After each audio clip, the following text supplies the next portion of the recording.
Hey everybody, this is episode 113 of the Paper Robots podcast. I'm your host, Logan Noggle, and on this episode, it's all about the listener questions. I had a bunch of friends and listeners of the show tweet at me, Instagram and Facebook me, some questions that they just wanted to get answered, and I wanted to just sit down and chat about those this week. Briefly talk about what's going on in my comics life, and tell you a little bit about the future of my life, not like the future in general. That'd be too hard and sad. Well, let's get right into it. Go with the theme song.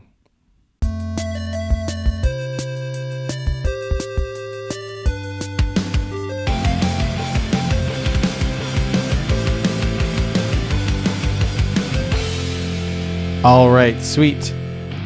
As always, the podcast sound is from Geeks Rising, Bandra of PODCASTAGE, Geeks Rising, and the Bandra Says podcast. So thanks for the theme song. You rock. This episode is mostly going to be focused on the questions that were sent in and just going over those few things and having a little bit of fun with that. I mostly am excited to tell you about my future in shows, but first we'll start with some bad news. So Tucson Comic-Con is coming up in the first week of November, and I'm sad to admit that Beard and Frog issue 3 will not make it to this show. It's something I was hard at work on. The script's finished, the art was taking a little longer, and it's not going to hit the time to get printed and be at that show. So that will be a delayed release, and we'll have that out in the near future. But I am very excited about it. It's a double issue. So if you're waiting, you're going to get double the content that you would have got from issue 1 and 2. So thanks for waiting, everybody. That's kind of it as far as things that I had coming out. At Tucson Comic-Con, Cynthia and I will be there, as well as many other great, talented people. But we're coming down from Portland, and we're going to be there. I will have issues 1 and 2 of Beard and Frog, Day 26, a vampire zine I did with Tanya Verdugo, as well as Man with a Gun, the first comic I did with artist Sam Henry. So I'll have all 4 of those, as well as the adorable little chicken toy that Cynthia made. And by adorable, I mean kind of creepy. I'm talking about this little guy. He's going to be at the show for sale. He also is going to stare at me for the rest of this episode. This is the first video cast I did since episode 100 of the show, and I plan on rolling out way more of these. I got a webcam, and I'm figuring everything out. I'm not figuring anything out. I don't understand it, but I am trying, and I plan to do a lot more video shows that's like with guests, with the podcast questions, and having lots of fun with that, because I like to show my face to you, the listeners. After 100 episodes, I want to give you guys a little bit more of me. Yeah, I think that's kind of it for news. It's Tucson Comic-Con is the last convention coming out this year for me. I am working on several comics. I know I say this every solo episode, but that's because I am. As a writer, I feel like you have to be writing a bunch of different stories to stay busy, considering an artist has to animate, draw all those pages that you wrote down in a few words. So I have another book with Tanya, the artist of Day 26. Her and I are working on a ghost story, and I'm very excited about that one. It's a really fun passion project, slice of life story. So her and I are hard at work on that. Micah, former podcast host and one of my best friends, is writing a samurai story that I get to co-write with him, and I can't believe we're doing it. We're writing a samurai story. That's freaking sweet. So working on that, and then we're going to be trying to find an artist very soon, probably 2018, and maybe having it at least started by later 2018. It's going to be a graphic novel. Then there is a few other projects. There's a project I'm trying to do with Santino Arturo. We're going to try to push that along, as well as I'm writing my own zine. And then Stephen Russell Black, who was on Sorry. He was at Rose City Comic Con. That's the words I was looking for. He was at Rose City Comic Con with Cynthia and I. Him and I are now going to work on a horror anthology book. And he's going to be doing the art. I'll be doing the words. And I will have more for you on that very, very soon. That is going to be really fun. It's so cool. I don't normally do horror or think of horror stories. And I think it was really cool to work in that world and to work with such a talented person, which I will have links down to everybody mentioned in the show notes down below. All right. That's all I got. Let's move right into listener questions from you guys, the listeners. And we'll start with one of my best friends at Bandra Scott from at Bandra Says podcast from PODCASTAGE YouTube channel, and of course Geeks Rising, which is that logo in the top corner of the screen. He asks, what films have been your biggest influence, and what 3 pieces of advice would you give to someone wanting to get into comics? So, Bandrew, what I would say to what are my biggest film influences, movies like Brick, of all things. I grew up watching a lot of big cinematic, big superhero and sci-fi fantasy movies, but it was actually watching some of the more indie stuff in high school, like Green Street Hooligans or Donnie Darko, but Brick with Rian Johnson as the director and Joseph Gordon-Levitt as the titular character. No, it's not called Brick for that. They did this really indie film. It was actually Rian Johnson's first directorial debut, and now he's doing Star Wars, which is my other biggest influence, would probably be Star Wars. Having something that hits so hard on the hero's journey in such an epic way, and it's fun for kids and adults. I don't think anyone who watched Star Wars growing up couldn't be slightly affected by it, especially someone trying to be creative. So Star Wars is definitely a huge influence just because it's really good, simple storytelling. And then you can dive into all the worlds and everything else that's going on in that universe, as many of us have done. Yeah. And then I would say 3 pieces of advice to give to, let's say, a new person wanting to write comics. I would say, 1, you got to write the thing. If you're an artist, you're already doing your art. You probably already have an avenue, whether it's Tumblr, DeviantArt, Instagram, or some other, just your own website.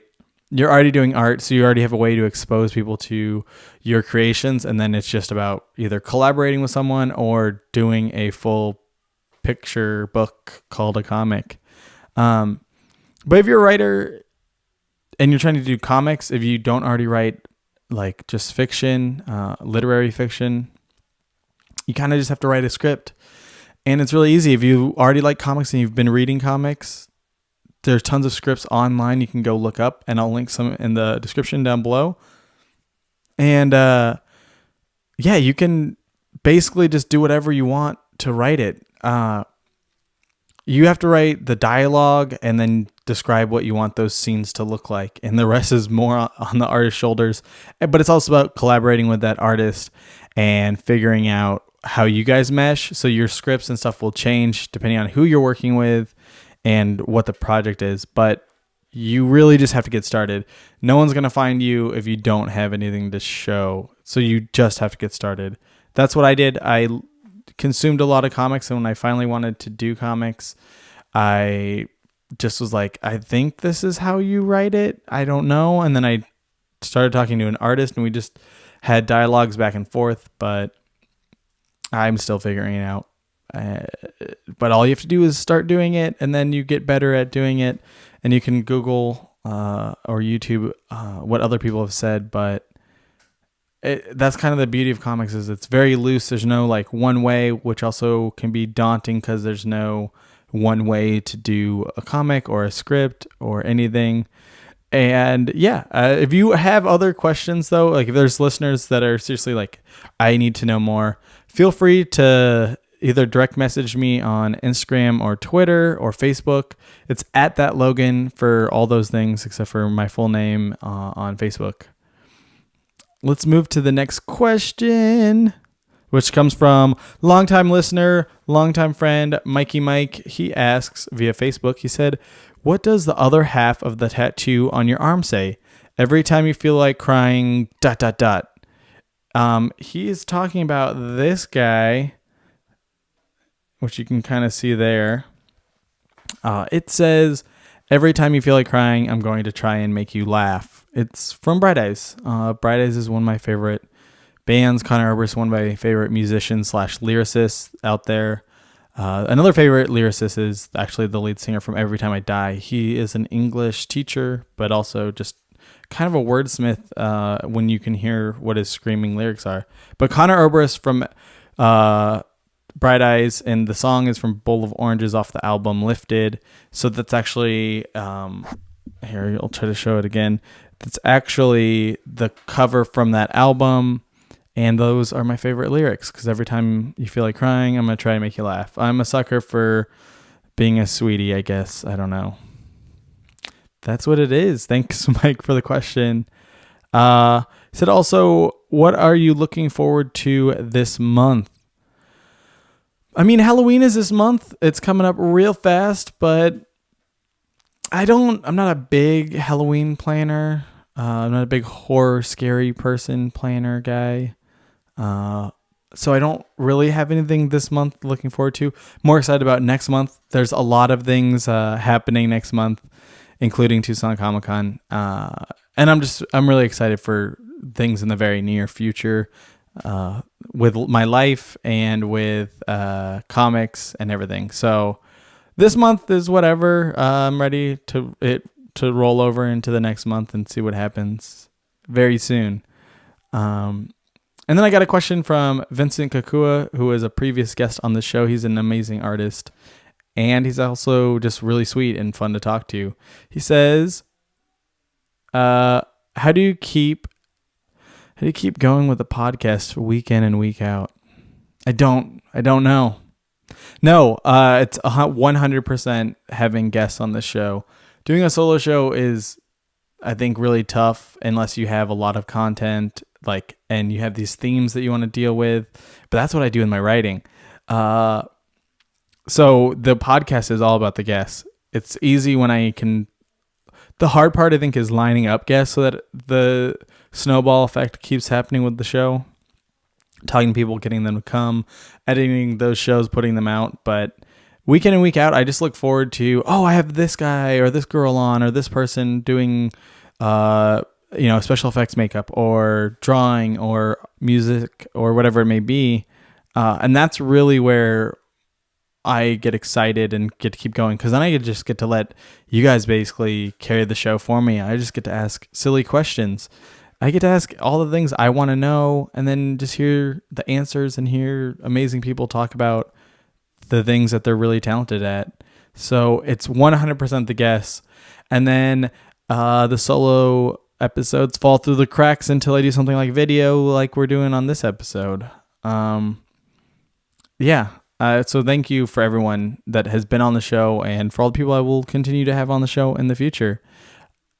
Let's go to the next question. Mikey Mike, I believe, also asked this one. He said, favorite mixed drink? My favorite mixed drink is the Dark and Stormy. That is a rum, ginger, beer, and something else that I can't remember now. But Dark and Stormies are my favorite mixed drink. If not, just a simple whiskey ginger. Typically, I'll go with a whiskey ginger unless I want something a little sweeter or a little bit heavier on the what am I trying to say? Sweetness. Like Dark and Stormies can be a little too sugary sweet for me. Also, I'd say a Moscow Mule is really tasty, or Tennessee Mule, which is like the same thing but with whiskey.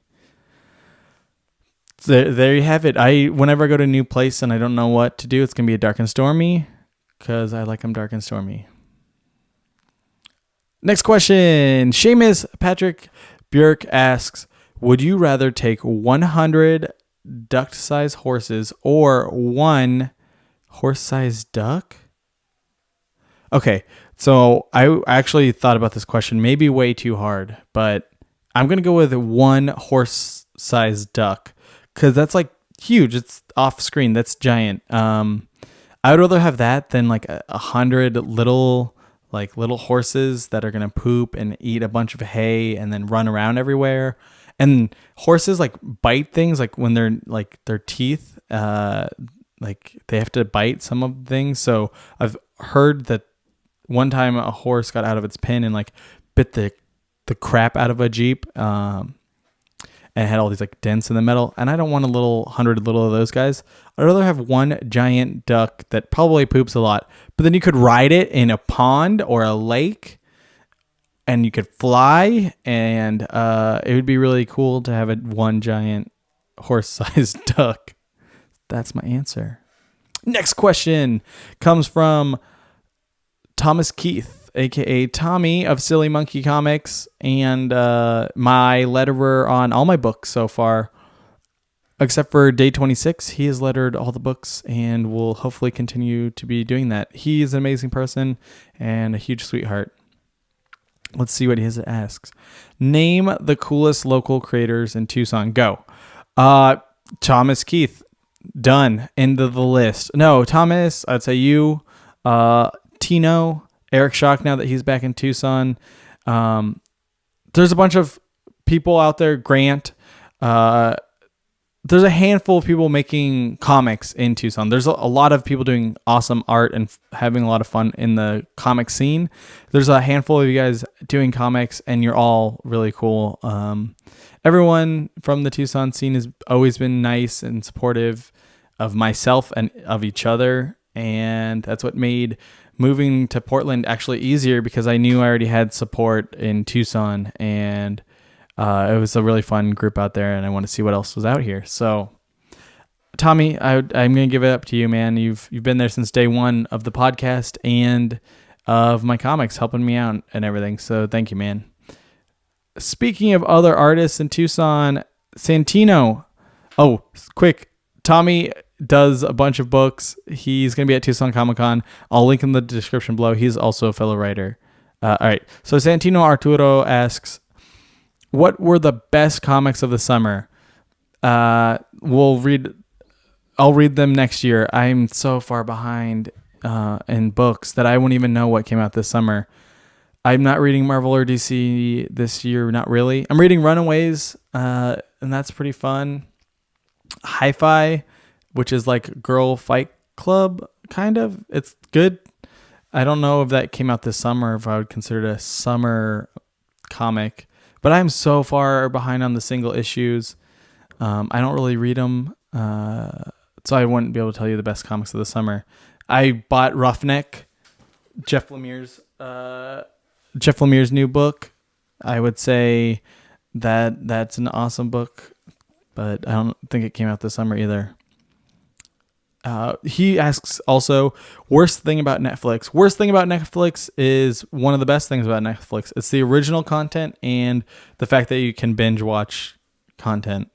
For me, it's the worst thing also because I feel like it's pushing a lot of licensed shows, which is what I think the majority of subscribers to Netflix got Netflix for, so they could watch their favorite movies and everything. And then you have all these, now everything's being split up, and like Disney's starting its own streaming service. So there's just gonna be one app per like movie. Like I have the Marvel Cinematic Universe app, or I have the Disney Princess movie app to stream all my things for $2 a month, whatever it is.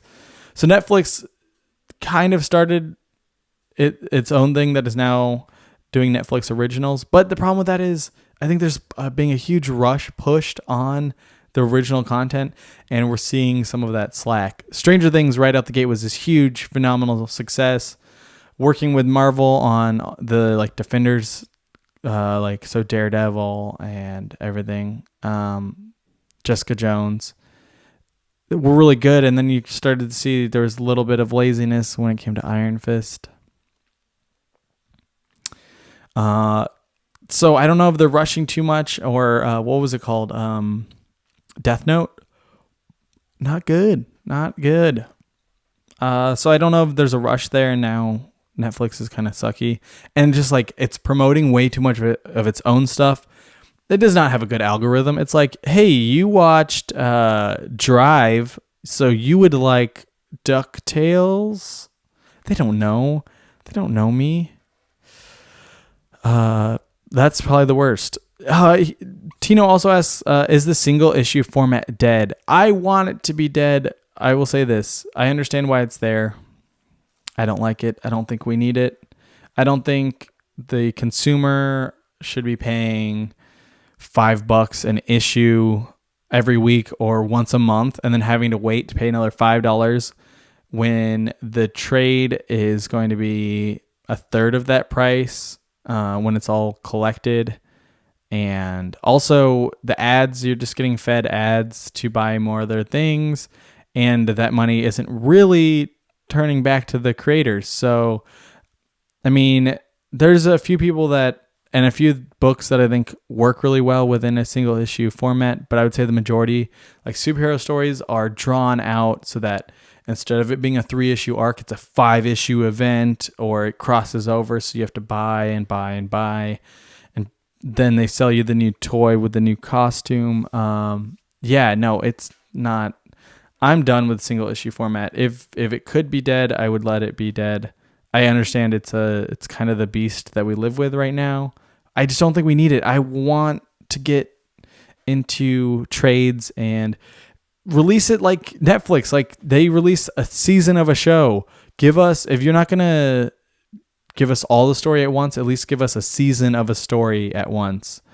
Because right now, 20 pages with a few ads in there to disrupt the flow that the artist and writer tried so hard, or they have to consciously think of ads. Because when you're writing a book, you're thinking about that page turn reveal and where you want it to be a cliffhanger if it's a volume book. And I think you're doing a disservice to the creator and the creation, which is a comic, by filling it with ads and making it drawn out, or I don't know. I just don't like the single issue format. What comic? He also asked what comics should be a movie, which comics would make terrible movies. I will say I would love to see anything by Jeff Lemire. I believe Underwater Welder is being adapted. So casting call, anyone? No. Anything by Jeff Lemire, Essex County, Trillium, Underwater Welder, Roughneck, Sweet Tooth. Sweet Tooth would be an amazing, I believe, movie series or like 3-season show. Lock and Key, which is also behind me, is going to be a TV show. It got a failed pilot, which was really good. It's coming back. So those would make, I think, good TV or movie. Why the Last Man should not be a movie. It should be a series in the vein of limited run, like HBO miniseries or something on like BBC, where it's blank episodes and then it's done. Or Netflix original content. I don't know. I do not want to see that as a movie because it will not be done right. Something I think would also make a really terrible movie is Sandman. Sandman is an amazing graphic novel series by Neil Gaiman, and I just don't think it can be adapted at all into film in the way that it's as weird and as on point as the book allows it to be. The book time travels and genre jumps and aesthetically changes, and there's a lot of weird stuff, and it all works and it all blends and ties in together, that I don't think a movie where you kind of have to keep the same filters and stuff, unless you really want to be weird, but it could be too jarring on film. Also, just like a little note would be, the way Sandman talks is reversed word balloons, where it's like these amoeba wiggly shaped word balloons, and it's black with white lettering versus the traditional white background with black lettering. It's reversed of that. So, and that's purposely to be like, he stands out from the book. Like he's on his own plane of existence, and he's out there, and he's beyond it, and he can like kind of, I don't know. It's so good and beautiful and poetic. I don't think that someone saying some of the lines in that book would also translate to film.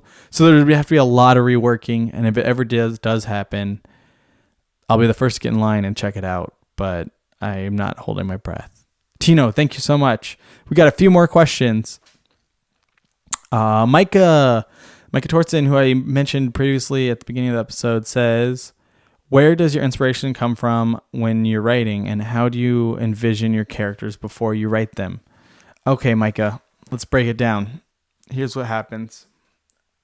I don't know, man. I'll use Beard and Frog as an example a lot because it's something that's already out in the world, so someone could go pick up one of my books and look at it and then kind of understand where I'm coming from, versus something that isn't out yet, and I don't necessarily want to spoil where that influence is, because I believe a huge part of it is letting the listener, consumer, whatever, of anything take away whatever they want, not necessarily have, as the director of this vision, it was mine and this is what you think. I think that's something you get to learn later on. But Beard and Frog is already, part of it's already out, and I'll talk about that. The inspiration usually comes from life. I feel like that's a silly cop-out answer, but it does. It comes from life. It comes from either jobs or like wanting to escape, or just things you think about when you're standing in line, or when you think about while you're making food for a customer or something. Not that I've ever experienced that or anything, but so much has come from just like thinking about stuff while doing other stuff. And like when you're hiking and you're like, what would happen if some crazed hiker or a monster came out? And then you just kind of snowball it. As a creator, I just think about all the weird stuff. Beard and Frog was so much escaping my sales job and being like, what would I do if I could just hop in a portal and go anywhere? And it was just like so much of that, wanting to get out of sales and stop sitting at the desk. And I was in a band at the time, so I was like, oh, I would rather be anywhere else, you know? And I usually I immediately saw Frog as this like hyperbole of me, and kind of frogs are my favorite animal, so I went with the frog because everyone has a talking dog best friend in shows, and we've already seen a talking gecko or a cheetah guy or a toucan. So frogs being my favorite animal, I went with the talking frog for my book. Also, I like the what's it called, the double entendre of Beard and Frog, because he's like a beard for frog, but also has a beard. Anyway, it's not important. It is. It's super important, guys. Thank you, Micah. I hope that answered it. I also usually do see the character as like almost like their attitude and personality first. I'll say that. I see them as their tones versus what they're wearing or who they are in the appearance wise. I see them more as like their actions, and they're like, are they young? Are they old? Are they like, have they lived a long life? Are they very new in life? Not even age wise. So I see those things way before appearance, and I'm trying to get even better at that because so much of it I want to collaborate with an artist on. So that's where that goes. Mikey Mike is back with another question. He says, Beard seems to be based on you, meaning me. Is Frog based on someone? Yes. Mikey Mike, actually, I would say all three, Beard, Frog, and Chum, are based on me. Specifically, Beard and Frog the most. Beard, or Derek, as his human name it goes. Derek, who is Beard in the comic, is based so much on the sales me guy at the desk who's like, hello, how can I help you? I'm just here to get my paycheck. I'm here to clock in, do my job, do it well, and get paid so I can go have money.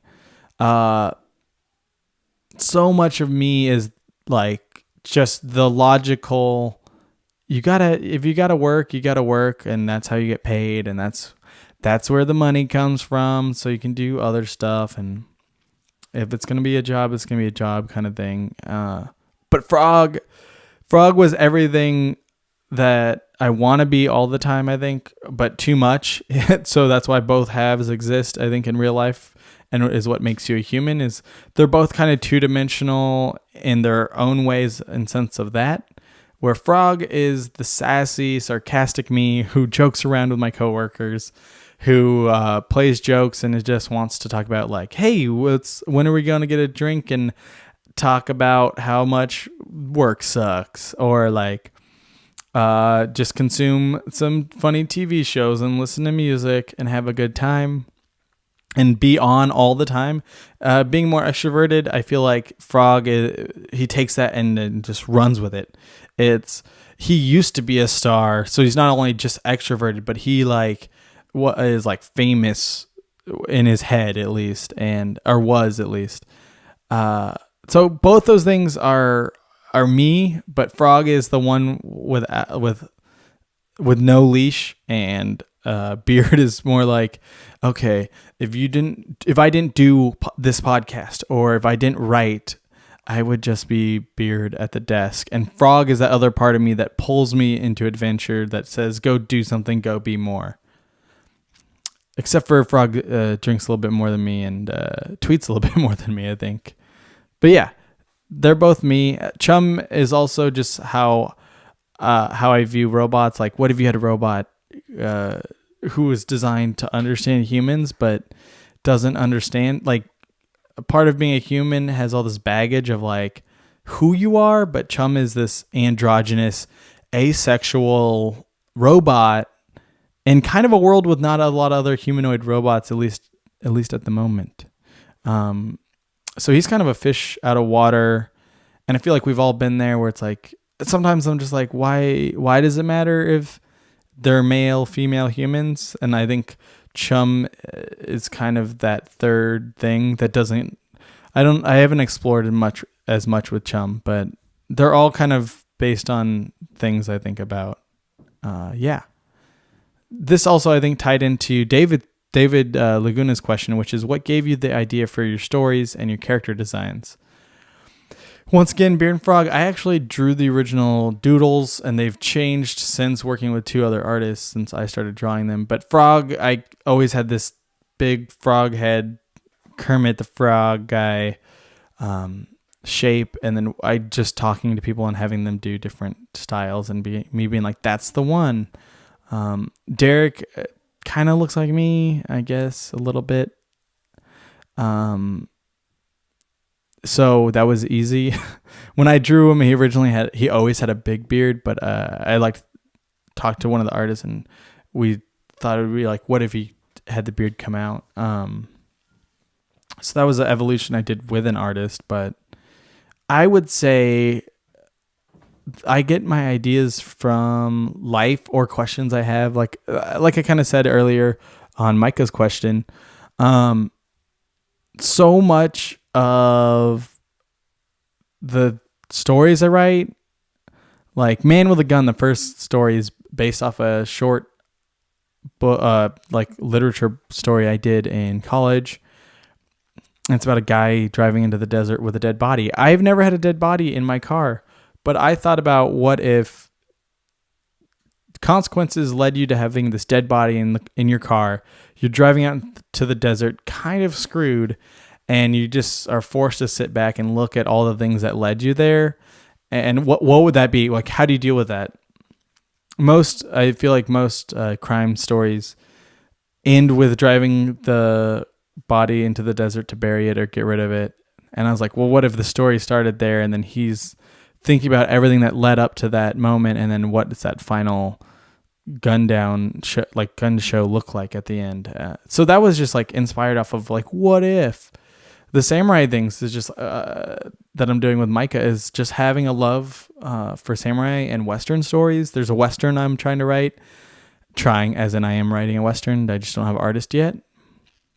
And that is, I love Westerns. I love the idea of the lawless West and the expanse and exploration of the unknown, kind of. And it's like everything was there. And even though Hollywood is even more made up version of the West than the West ever was, but I romanticize that idea, so I want to do my own version, and it's a revenge story as much as it is a coming of age story set in the West. And so for me, it was like, what if you had a kid set in the West, and they have this revenge plot, but it's more about them coming of age and finding out who they are as much as it is trying to get revenge in the West. And it just thinking about those things, like, I can't think of something like Game of Thrones. I think it would take me way too long, and I wouldn't be able to do it as well as someone already out there, like Lord of the Rings, Game of Thrones, these big, even something like Star Wars, these huge worlds with their own rules and universes and planets.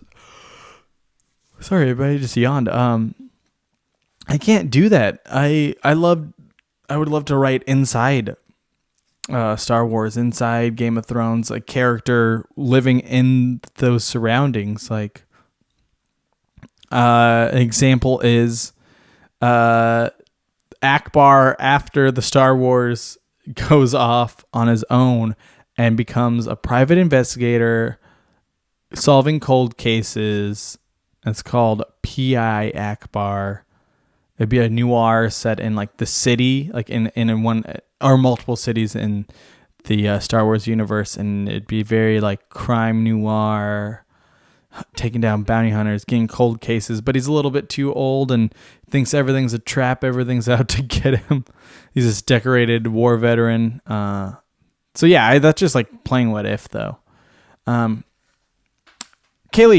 asks a question. She says, "What do you want to be for Halloween, or do you know what you want to be for Halloween?" The answer is no. Maybe a bear? Maybe Hank Venture from Venture Bros? Maybe a stay-at-home movie watcher? I don't know. Like I said at the beginning, I'm not huge on Halloween. Cynthia and I roughly mentioned maybe being Bubbles from Powderpuff Girls. I don't know. We'll see. When I post on Instagram, you'll find out what I decided to be, I guess, as much as I will. Let's see. Got two more questions. Louise asks, he's asking about, he says, might be out of my wheelhouse. Okay. But I'll go for it since I'm reading his words. But I figure I'll go for it since I need help. Him and his collaborator, Mimi, are working on a webcomic, and if I had any advice. And my advice is, yes, this is out of my wheelhouse. YouTube has been help. I've looked into getting into webcomics. I think there's so much still road to go down in that world. So I would say go to YouTube, literally look up webcomics. That's webcomics in sign language now. That's not, but or Google it and look up stuff, because I honestly don't know. I gave you a few links on Facebook, but yeah, it's so much about the format and how you consume stories versus flipping through a book, consuming it that way, or if you're sliding like pictures on your phone. So it's like kind of learning tips and tricks of telling a story in that format, and making sure that it's either adjustable to print, or if you would think about printing it, if that's something you want to change the format between the two things. But yeah, like the page turn for like reveals is going to be a scroll down. So thinking about kind of telling a story downwards, and it's different like structure size. So it's like a way more of a rectangle in webcomics as far as I know. Yeah, I don't know. I don't have a lot of help on that one. I'm sorry. But yeah, thanks for the question. And then the last question was actually from Nikki. She asks, how do I feel about Comic Sans? I don't like it. I think Comic Sans is silly. And maybe when it first came out, it was supposed to be like, look, we have a font for you for comics. But now it's just like this redundant, reductive font. Once again, Beard and Frog, I worry more about finding a font for the tone of the story versus like per character. So like Derek and Frog have the same font, but Chum has different word balloons where they're square because he's a robot, so it's a little bit more rigid and structured. But yeah, Comic Sans is whatever, man. If you can get to working your comic, do it. It's free. Oh man, I did not have enough coffee today. I'm sorry, everybody. That's going to do it. Thank you so much for listening or watching. If you did like this show and you're watching it for the first time, I have tons of episodes still on where every podcast is found. Also iTunes. If you're watching, give it a thumbs up. If you didn't like it, give it a thumbs down. More importantly, if you enjoyed the show and you're listening or watching, go ahead and share it with someone. Either post it on your wall or tell a friend. I still believe that is the most powerful way to share anything. Like when you love a movie, you tell your friends. So if you love this podcast or enjoyed it, tell your friends, share it with them, just give them a link. I think that's actually how this podcast will continue to grow versus ratings on iTunes. If you do feel obliged to give me ratings, that'd be cool. More importantly, just do the sharing thing. I don't know what else you're supposed to say. Thanks, everybody. I will see you later. Bye, bye, bye, bye, bye, bye.